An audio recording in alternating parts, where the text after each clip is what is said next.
स्तवन करूं, स्तवन करूं, स्तवन करूं ईसु तारूं।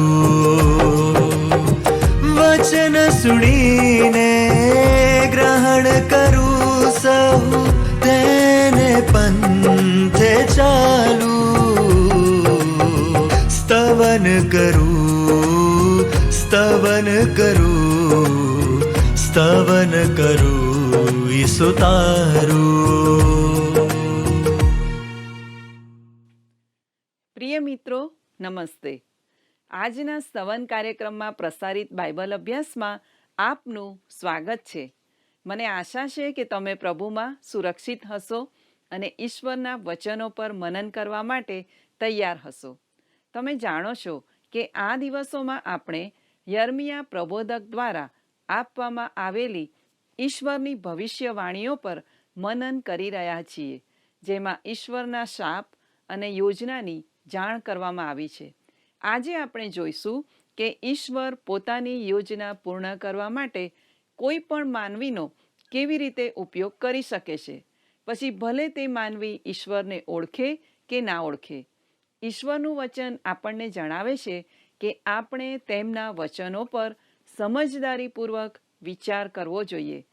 તો મિત્રો, આજે આપણે યર્મિયાના 29 અને 30 અધ્યાયનો અભ્યાસ શરૂ કરીએ.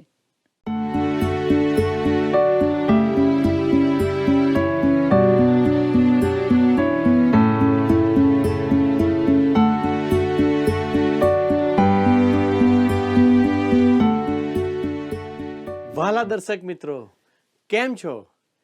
ફરી એકવાર આ અભ્યાસમાં આપ સૌનું સ્વાગત છે. આ સ્તવન કાર્યક્રમમાં આપણે પવિત્ર ગ્રંથ બાઇબલનો અભ્યાસ કરીએ છીએ. હું માનું છું આ અભ્યાસ મારફતે આપ આત્મિક જીવનમાં આગળ વધી રહ્યા છો. ચાલો અભ્યાસમાં આગળ વધીએ અને આજનો આપણો વિષય છે યર્મિયાનો પ્રોત્સાહન પત્ર અથવા આશાનો સંદેશ.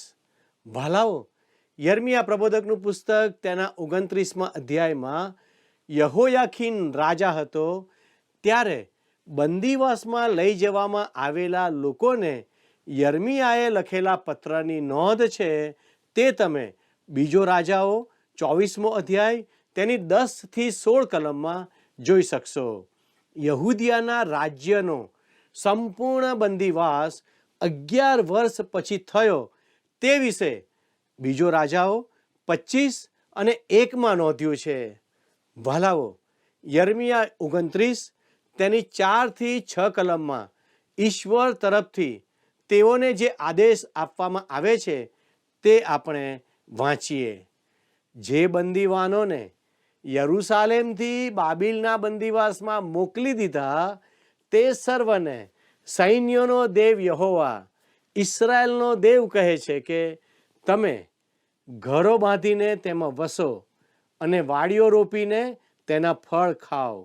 સ્ત્રીઓ પરણો, દીકરા દીકરીઓને જન્મ આપો, તમારા દીકરાઓના લગ્ન કરાવો ને તમારી દીકરીઓને પરણાવો, જેથી તેઓને દીકરા દીકરીઓ થાય અને ત્યાં તમે વધો, ઓછા ન થાવ. વહાલા દર્શક મિત્રો, અહીં ઈશ્વર તેઓને કહે છે કે બાબિલમાં સ્થાયી થાવ અથવા વસવાટ કરો. એવું ના વિચારો કે તમને કોઈ પણ ક્ષણે મુક્ત કરવામાં આવશે. આગળ વધો અને તમારા ભવિષ્ય માટે યોજના બનાવો. તમે લગ્ન કરો અને ઘર બાંધો, કારણ કે તમારે ત્યાં લાંબા સમય સુધી રહેવાનું છે. વહાલા દર્શક મિત્રો, યર્મિયા પ્રબોધકનું પુસ્તક તેનો 29મો અધ્યાય તેની 7મી કલમમાં આ પ્રમાણે નોંધ્યું છે. વળી જે નગરમાં મેં તમને બંદીવાસમાં મોકલી દીધા છે તેનું કલ્યાણ શોધો ને તેને સારું યહોવાને વિનંતી કરો, કેમ કે તેના કલ્યાણમાં તમારું કલ્યાણ છે. ભલાઓ, ઈશ્વર કહે છે કે તમે જે શહેરમાં રહો છો તેની શાંતિ કે કલ્યાણ શોધો અને તેના માટે પ્રાર્થના કરો. તેઓએ બળવો કરવાનો કે બંડ જેવી ઉશ્કેરણી કરવાની ન હતી. તેઓએ સ્થાયી થવાનું હતું અને કાયદાનું પાલન કરનારા નાગરિકો બનવાનું હતું. હવે આપણે યર્મિયા 29 અને તેની 10મી કલમ વાંચીએ. કેમ કે યહોવા કહે છે કે બાબિલમાં 70 વર્ષ પૂરા થયા પછી હું તમારી મુલાકાત લઈશ ને તમને આ સ્થળે પાછા લાવીને તમને આપેલું મારું ઉત્તમ વચન હું પૂરું કરીશ. ઈશ્વર તેમને કહે છે કે તેઓએ 70 વર્ષ સુધી બંદીવાસમાં રહેવાનું થશે અને પછી ખાતરી પણ આપે છે કે તે તેમને ત્યજી દેશે નહીં, પરંતુ તેમના વતન પાછા લાવીને તેઓને પુનઃસ્થાપિત કરશે. મારા વાલા દર્શક મિત્રો, બાબિલમાં જુઠ્ઠા પ્રબોધકો કે ભવિષ્ય વક્તાઓ હતા, જેમણે યર્મિયાના પત્રને ઈશ્વર તરફથી આપવામાં આવેલ સંદેશ તરીકે સ્વીકારવાનો નકાર કર્યો હતો. તેઓએ યરૂશાલેમને પત્રો લખીને દાવો કર્યો હતો કે ઈશ્વરે એક નવા યાજકની નિમણૂક કરી છે અને યર્મિયાને ચૂપ કરી દેવામાં આવશે. વાલાઓ, યર્મિયા 29, 30 અને 32 જણાવે છે, ત્યારે યહોવાનું વચન યર્મિયાની પાસે આવ્યું કે સર્વ બંદીવાનો ઉપર સંદેશો મોકલીને કહેવડાવ કે સમાયા નેહલામી વિશે યહોવા કહે છે કે સમાયાએ તમને ભવિષ્ય કહ્યું છે, પણ મેં તેને મોકલ્યો નથી. તેણે જૂઠી વાત પર તમારી પાસે વિશ્વાસ કરાવ્યો છે. તેથી યહોવા કહે છે, જુઓ, હું સમાયા નેહલામીને તથા તેના સંતાનને જોઈ લઈશ. તેના વંશમાંનો કોઈ પુરુષ આ પ્રજામાં પ્રવેશ પામશે નહીં, ને મારા લોકનું હું જે હિત કરીશ તે જોવા પામશે નહીં, કેમ કે તે યહોવાની વિરુદ્ધ ફિતૂરના વચન બોલ્યો છે, એવું યહોવા કહે છે. મારા વાલા દર્શક મિત્રો, અહીં ઈશ્વર આ જુઠ્ઠા પ્રબોધકો સામે પોતાનો ન્યાય ચુકાદો જાહેર કરે છે. ઇતિહાસમાં ઈશ્વર ખૂબ જ પ્રભાવશાળી રીતે બોલે છે. તેમણે યહૂદિયાના રાજ્યને કહ્યું છે કે તેમની સાથે જે કંઈ થઈ રહ્યું છે તે તેમના પાપને કારણે થઈ રહ્યું છે. તેઓ હંમેશા પાપનો ન્યાય કરશે. વાલા દર્શકો, ઈશ્વર કદી બદલાતા નથી. ઘણા લોકો એવું વિચારે છે કે નવા કરારના ઈશ્વર જૂના કરારના ઈશ્વરથી અલગ પડે છે. તેઓ એક જ વ્યક્તિ છે. તેમનામાં કોઈ પણ બદલાણ કે ફેરફાર થયો નથી. તેઓ વૃદ્ધ થયા નથી અને તેમણે કંઈ નવી વાત પણ શીખવી નથી. તે એક જ અને એ જ ઈશ્વર છે. ધ્યાનપૂર્વક નિહાળો મિત્રો, તે એક જ અને એ જ ઈશ્વર છે. ઈશ્વરે ફક્ત ઇતિહાસમાં જ વાત કરી નથી, પણ તેમણે પોતાના વચનોમાં પણ આ વાત જણાવી છે. સિમોન પિત્તરને સાંભળો, જે બીજો પિત્તર 1:20 લખે છે, પ્રથમ તમારે એ જાણવું કે પવિત્ર લેખામાંનું કોઈ પણ ભવિષ્ય વચન મનુષ્ય પ્રેરિત નથી. તેનો અર્થ કે શાસ્ત્રની કોઈ પણ ભવિષ્યવાણી કોઈ ખાનગી અર્થઘટન નથી. પ્રથમ તમારે એ જાણવું, આ પ્રાથમિક બાબત છે જેનો અભ્યાસ આપણે પ્રથમ ધોરણમાં કરવો જોઈએ. આ કલમને સમજવાની 2 રીતો છે. એક રીતે એવું માનવું કે જ્યારે તમે ભવિષ્યવાણીઓનો અભ્યાસ કરો ત્યારે તમારે સમગ્ર ભવિષ્યવાણી પર વિચાર કરવાની જરૂર છે. તમે ફક્ત એક ભવિષ્યવાણીને અલગ તારવીને અન્ય ભવિષ્યવાણીઓને બાકાત રાખીને તેનો અભ્યાસ કરી શકતા નથી. આ સાચું વિધાન છે મિત્રો, પરંતુ આ બાઇબલ પાઠ તેવું શીખવી રહ્યો નથી. પછી એવા લોકો છે જે કહે છે કે તમને તમારી જાતે ભવિષ્યવાણીનું અર્થઘટન કરવાનો કોઈ અધિકાર નથી. તે ફક્ત મારી પાસેથી પ્રથમ સુધારાની સ્વતંત્રતાને જ છીનવી લેતું નથી, પરંતુ ઈશ્વરે મને આપેલી સ્વતંત્ર ઈચ્છાને પણ દૂર કરે છે. સંત પિત્તર આ પ્રમાણે કહી રહ્યા નથી. સંત પિત્તર ઈશ્વરના પ્રકટીકરણના અંતિમ પરિણામ વિશે નહીં, પરંતુ તેના મૂળ અથવા પાયા વિશે વાત કરી રહ્યા છે. શાસ્ત્રનું કોઈ પણ લખાણ તેના મૂળમાં ખાનગી અર્થઘટન હોતું નથી. જૂના સમયમાં લખનારા અને બોલનારા પ્રબોધકો તેમના અવલોકનોનું પરિણામ તમને આપી રહ્યા નથી. તેઓ ઈશ્વરે જે બોલવાનું કહ્યું હતું તે જ તેઓ બોલી રહ્યા છે. વાલા દર્શક મિત્રો, જ્યારે તમે અને હું ઈશ્વરના વચનોની નજીક જઈએ છીએ ત્યારે આપણે આપણા મંતવ્યો, આપણી ઈચ્છા શક્તિ અને આપણા દ્રષ્ટિકોણને ધૂળમાં નાખી દેવા તૈયાર રહેવું જોઈએ. બધું છોડીને ઈશ્વર શું કહે છે તે સાંભળવા માટે તૈયાર રહેવું જોઈએ. વાલા દર્શકો, યર્મિયા પ્રબોધકના સમયમાં યાજકો, પ્રબોધકો અને રાજાઓની આ સમસ્યા હતી. આજે આપણી પણ આ જ સમસ્યા છે. દરેક વ્યક્તિનો પોતાનો આગવો દ્રષ્ટિકોણ હોય છે. તે પોતાનું કામ કરે છે અને પોતાના નાના વિરોધના સૂત્રોનું વહન કરે છે. તે આ બધું મર્યાદિત જ્ઞાનને કારણે કરી રહ્યો છે. વાલા દર્શક મિત્રો, ઈશ્વરની પાસે સંપૂર્ણ જ્ઞાન છે, ખરું ને? તેમની પાસે બધી હકીકતો કે તથ્યો છે. તેઓ બધી જ પાશ્ચાત્ય ભૂમિકાને જાણે છે, પણ કેટલાક લોકો ઈશ્વરના ન્યાય પર સવાલ કરે છે. તે અવિશ્વસનીય છે.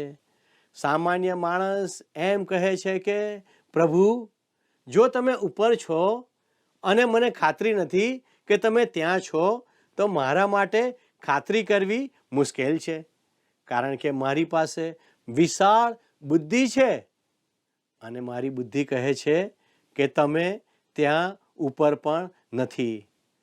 પરંતુ જો તમે ત્યાં ઉપર છો, તો હું ફક્ત એટલું જ કહેવા માંગુ છું કે તમે ખોટા છો. ઓ મારા મિત્ર, આ તે કેવો ઘમંડ! પરંતુ ઈશ્વર માણસ પ્રત્યે ખૂબ દયાળુ છે. તેઓ આપણને પગ તળે કચડી નાખવા માંગતા નથી. તે આપણને બીજી તક કે અવસર આપે છે. મારા વાલા દર્શક મિત્રો, હવે 30મા અધ્યાયમાં આપણે આગળ વધીશું અને આ અધ્યાયનો મુખ્ય વિષય છે આવનાર મહાન વિપત્તિકાળ. યર્મિયાના પુસ્તકનો ચોથો મુખ્ય વિભાગ અધ્યાય 30 થી 39માં છે અને તેમાં ઇઝરાયલના 12 કુળોના ભવિષ્ય અને યહૂદાના નજીકના બંદીવાસને લગતી ભવિષ્યવાણીઓ છે. આ વિભાગમાં ભવિષ્યવાણીઓ કાળક્રમ અનુસાર નથી. વાલા મિત્રો, આ અધ્યાયોમાં રહેલો સંદેશ યર્મિયા પ્રબોધક દ્વારા યહૂદિયાના આજ સુધીના સૌથી અંધકારમય દિવસોમાં આપવામાં આવ્યો હતો. જોકે તે અંધકાર એવો ન હતો કે તેની પાસે પ્રોત્સાહનનો અદ્ભુત સંદેશ ન હોય. મિત્રો, તે સમયની પરિસ્થિતિ આવી હતી. નબુખાદનેસ્સારનું સૈન્ય યરૂશાલેમ શહેરના કોટની બહાર પડાવ નાખીને બેઠું છે અને તેમનો ઈરાદો સ્પષ્ટ અને ગંભીર છે. આ વખતે નબુખાદનેસ્સાર શહેરનો નાશ કરશે અને યરૂશાલેમના મંદિરને બાળી નાખશે. યર્મિયા પ્રબોધકની ધરપકડ કરવામાં આવી છે અને તેને આંગણામાં બંધ કરવામાં આવ્યો છે અથવા જેલમાં પૂરવામાં આવ્યો છે. જુઠ્ઠા પ્રબોધકો સાથે તેનો સંઘર્ષ થયાને 7 વર્ષ વીતી ગયા છે. જીવન આગળ અને આગળ વધી રહ્યું છે, પરંતુ દરરોજ યર્મિયા પ્રબોધકના ભવિષ્ય વચનોની ચોકસાઈ છતી થઈ રહી છે. જુઠ્ઠા પ્રબોધક હનાનિયાએ કહ્યું હતું કે બાબિલની સત્તા 2 વર્ષમાં તૂટી જશે, પણ 7 વર્ષ વીતી ગયા છે અને નબુખાદનેસ્સર રાજા શહેરની કોટની બહાર ઘેરો ઘાલીને પડ્યો છે. તેનું સામર્થ્ય ખૂટી જવાનું નથી, પણ તે યરૂશાલેમના કોટને તોડીને તેનો નાશ કરવાનો છે. યહોવાના મંદિરના પાત્રો મંદિરમાં પુનઃસ્થાપિત થવાના નથી.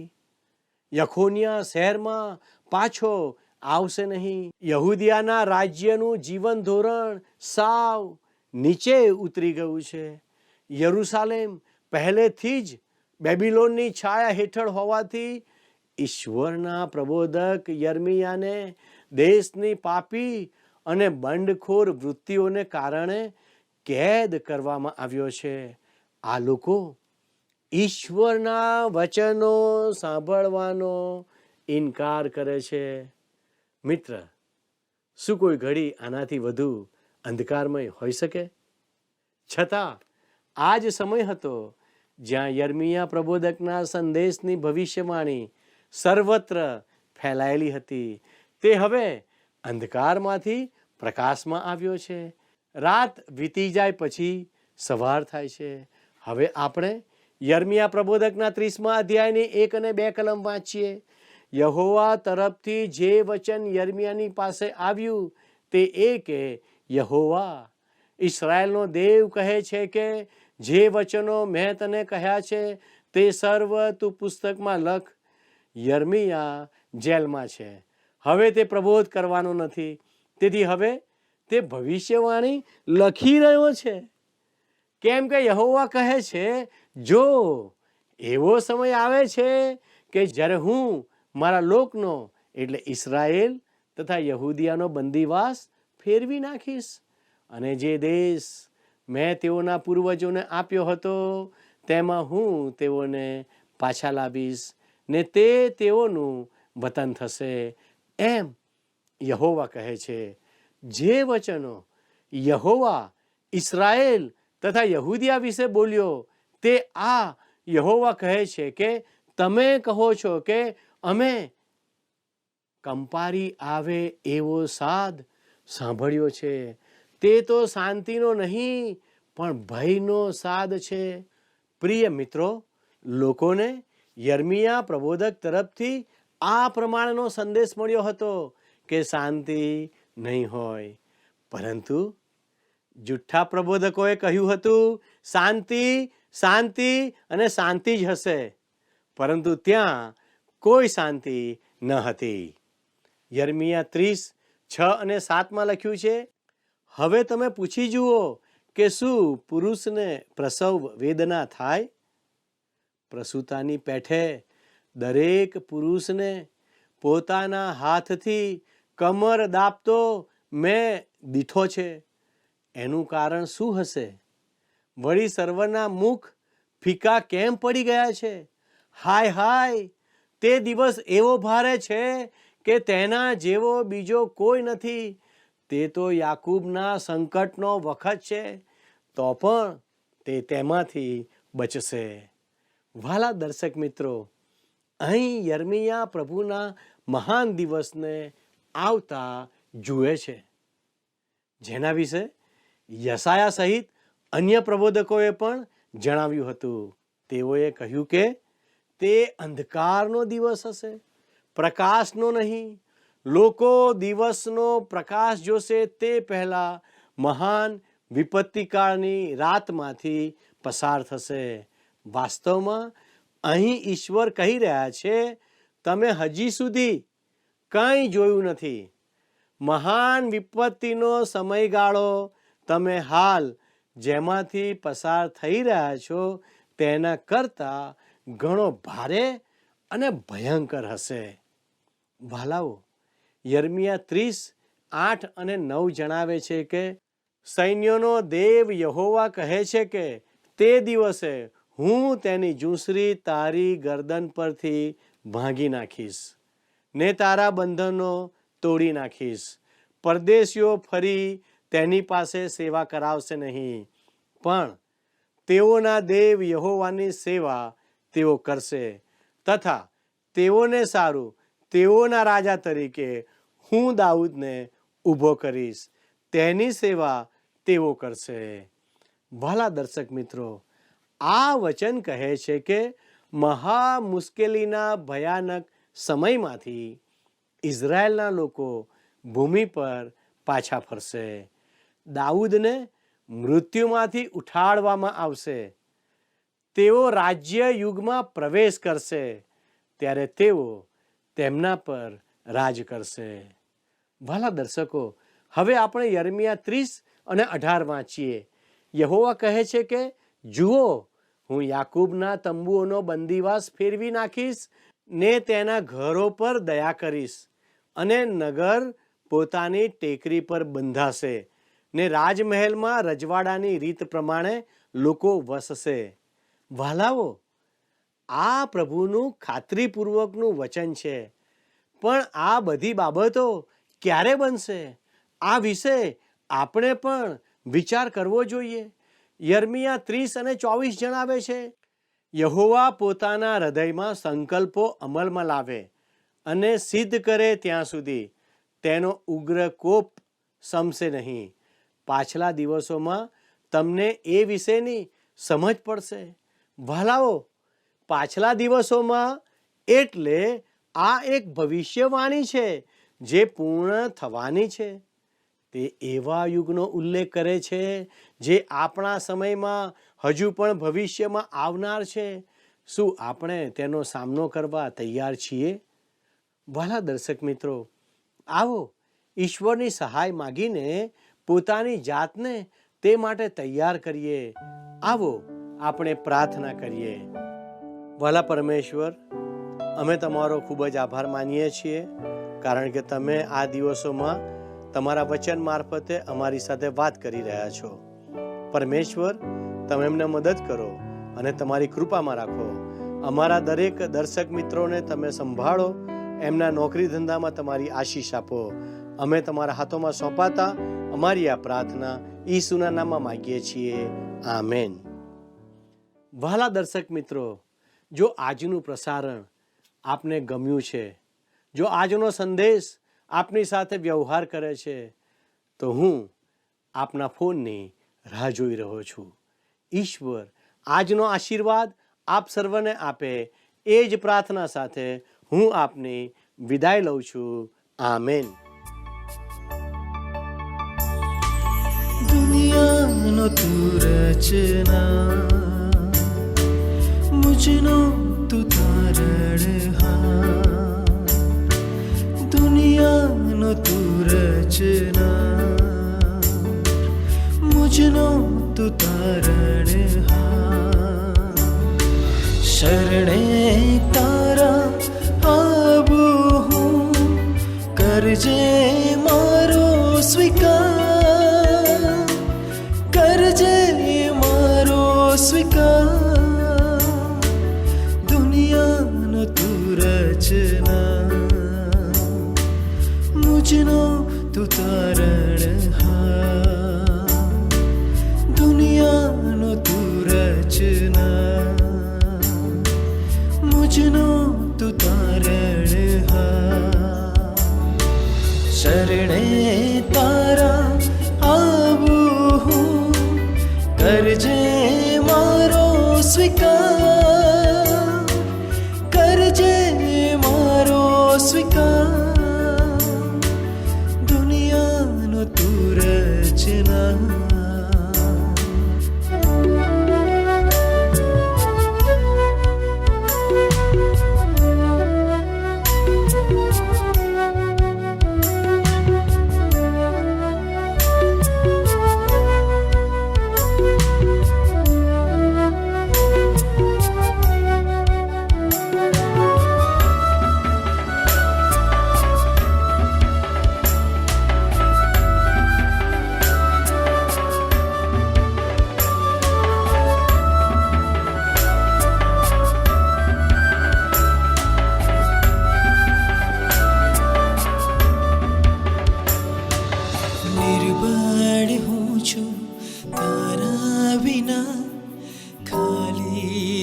છે તારા વિના, નિર્બળ હું છું તારા વિના, ખાલી દિલ છે તારા વિના. તુજ સામર્થ્ય મુझने ભરજે પ્રભુ, કરજે મારો સ્વીકાર.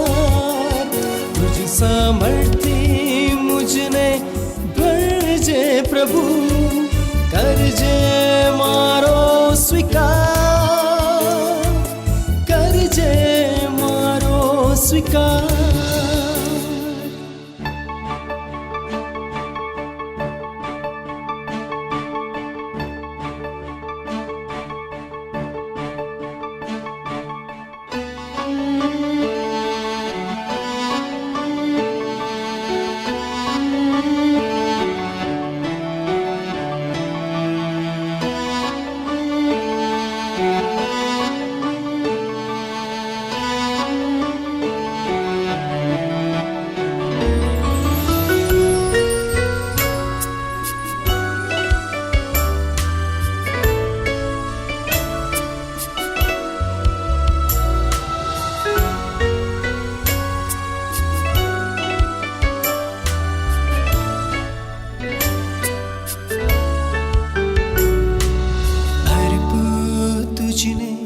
જીવન મારું ઉપયોગી પાત્ર કરજે તારું, અર્પું તુજને જીવન મારું ઉપયોગી પાત્ર કરજે તારું. તારી સેવા કાજે હું તત્પર રહું, કરજે મારો સ્વીકાર. તારી સેવા કાજે હું તત્પર રહું, કરજે મારો સ્વીકાર, કરજે મારો સ્વીકાર. પ્રિય મિત્રો, યર્મિયા પ્રબોધક દ્વારા આજે પણ ઈશ્વર આપણને કહી રહ્યા છે કે બંદીવાનોની જેમ આપણે પણ આપણી વર્તમાન પરિસ્થિતિઓનો મહત્તમ ઉપયોગ કરવો જોઈએ. આપણે વિશ્વાસ રાખવો જોઈએ કે આપણે જ્યાં છીએ ત્યાં ઈશ્વરનો કોઈ હેતુ રહેલો છે. તમારા સમુદાયનું કલ્યાણ શોધો. ઈશ્વર તમારા જીવનમાં તેમના વચનો પૂરા કરશે. ઈશ્વરે આપેલા વચનો પર ચિંતન કરો અને વિશ્વાસથી તેમને વળગી રહો. મિત્રો, સ્વીકારો કે દુઃખ અને શિસ્ત વિશ્વાસની યાત્રાનો એક ભાગ છે. આ અનુભવો તમને ઈશ્વરની નજીક લાવવા અને આપણા જીવનમાં સુધારો લાવવા માટે ઉપયોગી છે. મિત્રો, આ કાર્યક્રમ સંબંધી આપના પ્રતિભાવો અમને ચોક્કસ જણાવતા રહેજો. અમારો સંપર્ક નંબર છે 94 29 37 56 10 9429375610. આજના પ્રશ્નનો જવાબ પણ આ નંબર પર અવશ્ય આપજો. મિત્રો, આજનો પ્રશ્ન છે, નબુખાદનેસ્સરનું સૈન્ય કયા શહેરની બહાર પડાવ નાખીને બેઠું હતું? એ યહૂદિયા, બી મિસર, સી યરુસાલેમ, ડી બાબિલ. મિત્રો, ગત પ્રશ્નનો જવાબ છે બી 7. આભાર. શું તમને આ કાર્યક્રમ ગમ્યો? અત્યારે જ અમને મિસ કોલ કરો